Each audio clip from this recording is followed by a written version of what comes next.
Okay, good morning everyone. For the benefit of the live stream, this is the decision-making meeting for the Cabinet Member for Culture, Leisure and Economic Development. I've got a script here that I've completely ignored until just now. Everyone here has taken an actual flow test in the last 48 hours and has registered it online. Public seating is available but is limited, although no one has decided to attend today's meeting.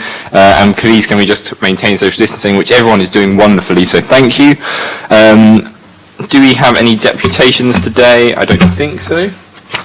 No deputations from the public today, which makes things a bit simpler. If there is a fire alarm, we need to exit the building sensibly and meet at Queen Victoria's statue. And today's meeting is being live streamed on the website, with members of the press and public being allowed to record it. So when you press the button, the camera will move to you, and when you don't press the button, it will default back to me if nobody else is speaking. So without further ado, shall we move forward? We should do introductions. My name is Ben Dowling, I'm the relevant Cabinet Member. Councillor Coles? Tom Coles, I'm the Opposition Spokesperson for Labour. Thank you, and officers? Thank you. Oh, sorry. Lindy Elliott, Libraries and Archives Manager. Thank you, everyone. And Anna? Emma Martin, Democratic Services. Wonderful, thank you, everyone. I've no idea if the camera kept caught up with that, but hopefully the microphones did. So agenda item number 1, apologies for absence. I've had apologies from Councillor Claire Udy, who is the relevant member from the Portsmouth Progressive People's Alliance. I've not had any apologies or information from Councillor Stubbs from the local Conservatives. Has anybody else heard anything from Councillor Stubbs? We will assume he is otherwise engaged, perhaps with his new job in Winchester. Item agenda number 2, declarations of interest. I have no declarations of interest. Councillor Coles? No, nothing from me. Thank you. In which case, without further ado, on to the main agenda items. Agenda item number 3, Museums Annual Review and Plan. Jane? Thank you. So the purpose of the report is to review the achievements of the Museum Service in 2020-21 and to present the service priorities for the current financial year. So last year was shaped by the coronavirus pandemic. This meant staff mostly working from home or furloughed, and a shift from in-person activity to virtual. And we did become adept at creating digital content, although there were 1 or 2 challenges.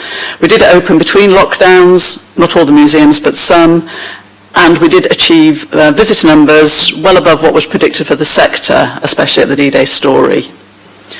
And we also managed, in spite of lockdown and COVID, to achieve some major outputs. And of course, the most spectacular and major achievement in 2021 was the completion of the capital element of the Landing Craft Tank project and the arrival of Landing Craft Tank on the seafront. The arrival happened in late August. It was witnessed by people who were using the common at the time. And we managed to open very briefly in December, but obviously we're now fully open since May 17. Other highlights for me, well, one of them in particular was the World of Wonder display that we did at Cascades. So I'm looking at paragraph 4.3, which brought the museums into the city centre and featured the natural history collection that we'd done a lot of work on in the previous year or so.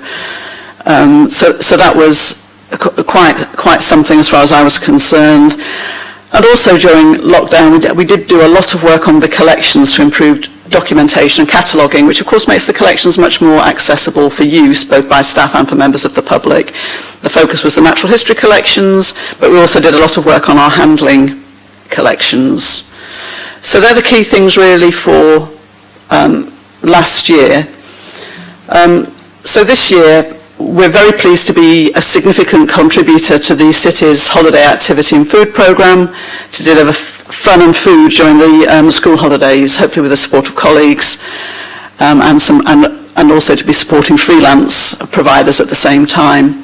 We're also active participants in the Kickstart initiative, which is providing employment opportunities for young people. We have a number of customer-facing roles on Landing Craft Tank, and it's great to be able to support young people in this way, actually give them an opportunity. We've also, with Culture Recovery Fund funding, been able to improve the family-friendly offer at Portsmouth Museum, and that's a piece of work that's actually coming to an end. Some of the priorities for the year ahead are more administrative and policy strategy based. So we need to finalise the museum strategy. We've done quite a lot of work on it already, but we just need to get it finalised. And one of the reasons I'm particularly keen to do that is because it will inform our bid to the Arts Council for National Portfolio Organisation funding. Achieving this would be fantastic because it would bring in quite significant amounts of money over a given period to actually enable us to do more and to extend our reach across the city.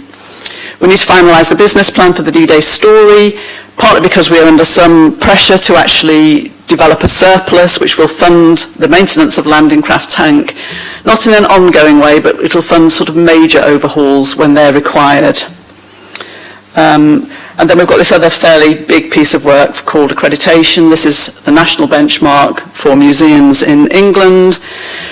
It looks at every single aspect of what the service does, from how we look after collections to how we make them accessible to the public, how we communicate and market ourselves. So it's all embracing, and it's also a continuously improving standard. So we're currently accredited, but we have to go through the hoop again, and it's a major piece of work. We've got some of it under our belt already, but there are some new things required. So, for example, we have to do an access policy for the first time. But anyway, we're on it.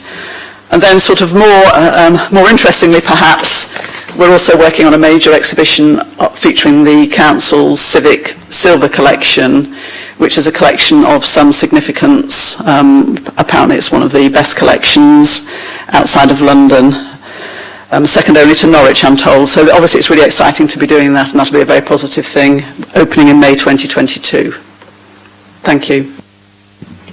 Thank you, Jane. A lot of incredibly positive news and a lot of hard work, so thank you to you and your wonderful team. Looking forward to the Civic Silver collection, and I think finishing the work on LTT has been an incredible piece of work, but actually will have such a big impact to the seafront. I'm really pleased that it's come to fruition. Councillor Coles, anything from you? I just wanted to thank Jane for her time the other week when I went down and had an introduction to the museum service. It was brilliant and a great report. Thank you.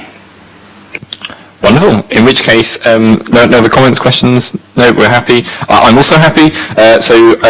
Recommendations as on the agenda paper approved. Thank you very much.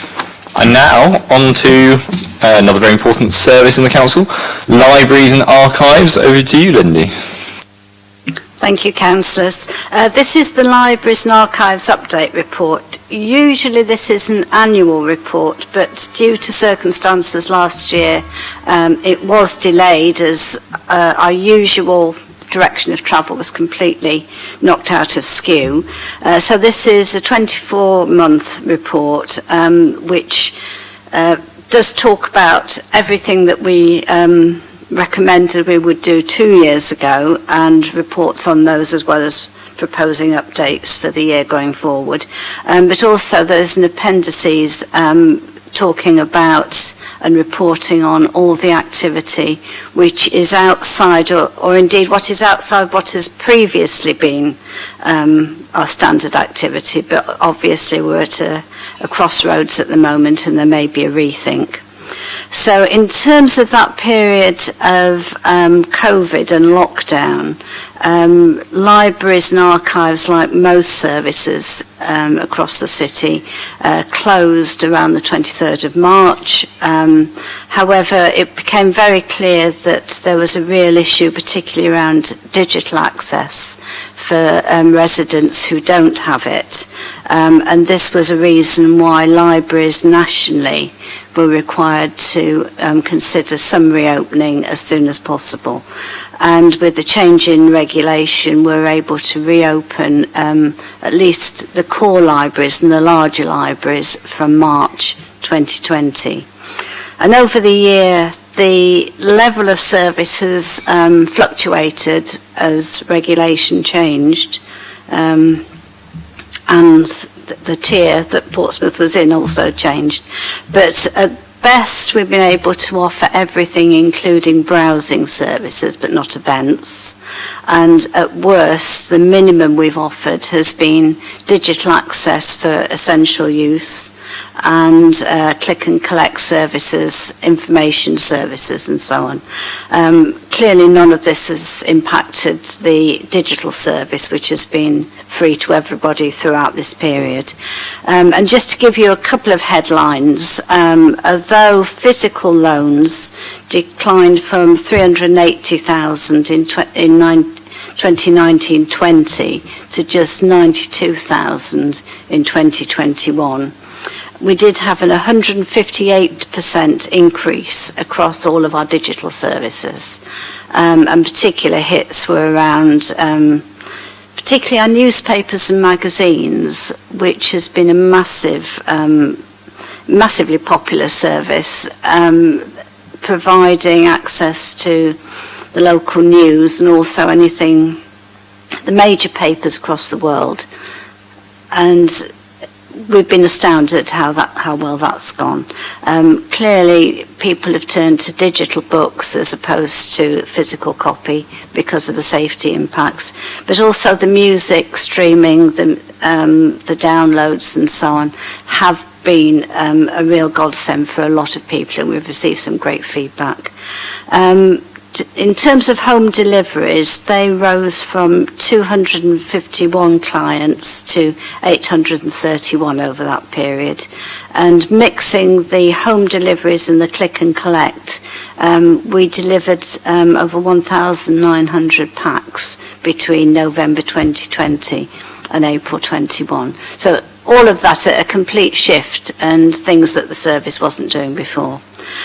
Just going back to the things that we said we would do for 2019-20, probably the headlines are the refurbishment of Cosham Library. And in fact, this has only just reopened. It opened in July this year. A soft launch at the moment because, again, it's a medium-sized library, but we are cautious. Other key issues have been the delivery of the second and final year of the City of Stories project, which was an Arts Council project, the continued delivery of the library's health and wellbeing project funded through the Public Health Transformation Fund, and that will conclude in March 2022. The relocation and setup of the photographic store at the Central Library, which actually happened back in September 2019, which seems a very long time ago now. And we have been benefiting from a much colder, drier environment in that store, much better for photographs. And it's also allowed us to run the South Sea repository at a less chilly temperature and less control on the humidity, which has given us a little bit of ease on the utility bills. And probably just also to flag up that we resubmitted the archive accreditation and were successful with that back in November last year. So these are the key things we have been doing, but as I did indicate, we are stood at a crossroads at the moment, and we are aware that although many people are starting to roll back, and we're really delighted, particularly in the last week, to see how well the Summer Reading Challenge is going, which is a great boost for children's literacy and so on. But we're completely unsure what direction our service will go and whether people will come back in the way that we would like them to. So the recommendations going forward are a full service review for libraries, archives and modern records, really to take in all areas and give a proper rethink to our direction of travel. We recommend applying for Libraries Connected accreditation. This is completely new, and we do want to be in the first wave of that, and that is about ensuring the standards across the country. We're looking at an exploration of a universal home delivery model, not only for the housebound, but we've become very aware that many people want that level of, they want a delivery service, and for many people they aren't around when our libraries are open. people's models of working have changed a lot. So we've currently got an Arts Council expression of interest now agreed that might potentially fund that, and we are moving forward with a full application. The other recommendations we ask you to agree are implementation of the History Centre Development Strategy, and that report will come in the autumn. Community and staff consultation to inform our service review. The People's Network computers moving on to Windows 10. We're still on Windows 7, and we're aware that this is the last year that this will be supported by the Council. Delivery of a digital print solution, because once again, people are very hungry for print, and it is potentially an income generator. And delivery of staff development, particularly in areas of customer care and diversity. And we ask you to support those and agree those recommendations. Wonderful. Thank you, Lindy. Tom. Sorry, Councillor Coles. Yeah, another great report, thank you. And again, I had a meeting with Dave Percival down at the libraries and got to visit the archives, which was lovely on a very hot day. It's lovely and cool in there. And I think some of the things like BorrowBox and Press Reader I've made liberal use of over the last year and a bit. It's been fantastic. We've got some really good things going on, and the summer reading challenge, which my kids always enjoy. So thank you. Wonderful, thank you. Yeah, I'd actually echo the stuff around Press Reader. I've been really pleasantly surprised, much like yourself, about how popular it's been. And actually, we're in an age when people are getting a lot of their news from social media. The fact that people are choosing to read almost traditional news, but in a modern way, and that's a service we're able to provide as a council. I think that's incredibly positive. So, thank you for that. In terms of recommendations, I'm happy with them as written and very much agreed. And actually, I think taking time to pause and look forward is a really positive thing for us to do, and I'm sure there are lots of library services in similar position, but I'm also sure there will be library services and actually thinking museums as well that will just default to tradition, and actually we need to be forward looking, because libraries and museums are both core to our communities, but we need to also be looking forward. So thank you very much, Lindy, and recommendations approved as written. That takes us to the end of our agenda, unless anybody has anything they want to say. Wonderful, end of meeting. And we will now smile whilst we wait for the cameras to be turned off. Or we can do that fake talking, or is it real talking, that, you know, like on the news? Yeah, exactly. Yeah, exactly.